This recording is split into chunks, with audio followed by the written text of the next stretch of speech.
In Singapore, unlike in other countries, your postal code does not determine your destiny.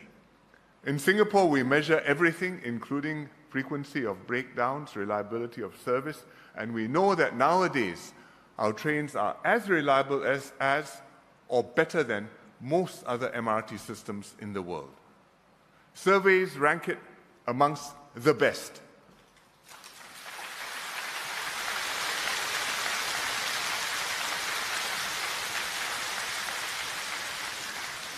Of course, Singaporeans have high expectations, so if you ask them, they will tell you, you can still do better. And we will keep on making it better. We are growing the MRT network, and there are 2 new lines to come. Akan datang, but starting work already. The Cross Island line, which is going to be light green and will pass through Ang Mo Kio, amongst other places. And the Jurong regional line, light blue. By 2030, 8 in 10 households will be within a 10-minute walk of a train station. So, while it's not possible for every household to own a car, we will make sure everyone can get around conveniently on world-class public transport. We also invested heavily in a first-class healthcare system, accessible and affordable to all. If you need a cataract operation, especially the older folks, you can get it at a subsidized and affordable fee and within a reasonable time. Everybody.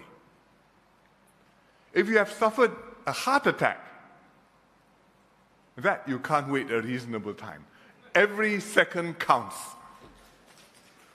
Once you arrive at the A&E, you'll be triaged, diagnosed, rush into the operating theater, and the surgeon will insert a little balloon into your groin, into your heart artery, inflate it, open the blockage, restore blood flow, save your life.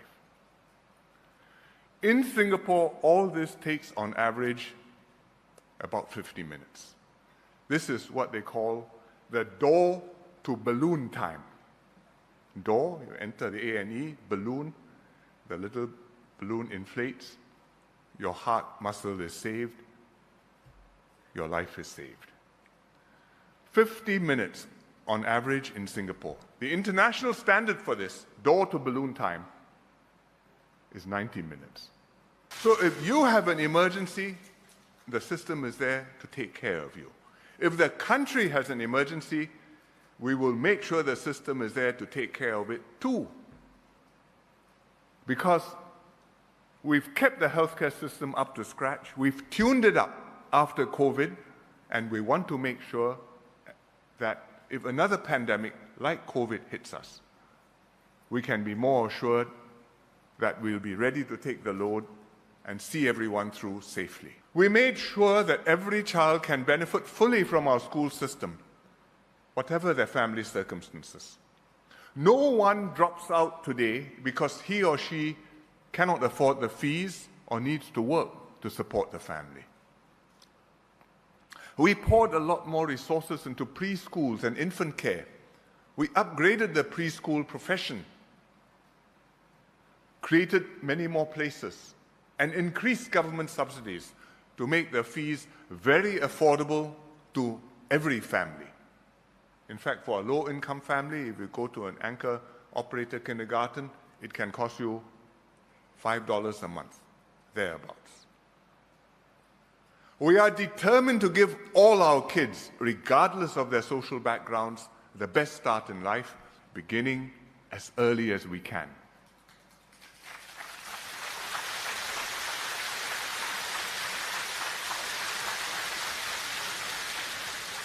And we're starting to see results. Preschool attendance has improved. Kids now arrive at primary school, P1, better prepared to learn. In schools, students have multiple options and diverse pathways, which cater to a wide range of talents and interests. They aren't just limited to just traditional arts and science courses. Many schools offer specialized programs: music, dance, sports, robotics, including neighborhood schools all over Singapore. So when we say that every school is a good school, that is a good slogan.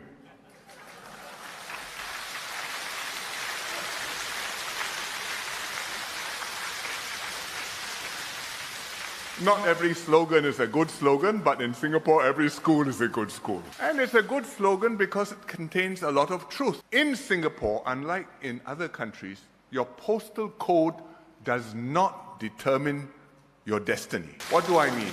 Where you live, which corner of Singapore it may be, government or opposition, HDB or private property, it doesn't matter. The schools there are good, the schools all over the island are good. If you have talent, you can rise. Whatever your talents, you have opportunities, and we make sure that there are full opportunities for everyone. One of my earliest moves was to create ComCare, to bring together our many social programs, enhance them further, and channel more resources to help the needy amongst us. We then launched Workfare to supplement the incomes of lower wage workers, and later the progressive wage model to level up wages and skills in a sustainable way. Kids Start now gives an extra boost to kids from disadvantaged homes.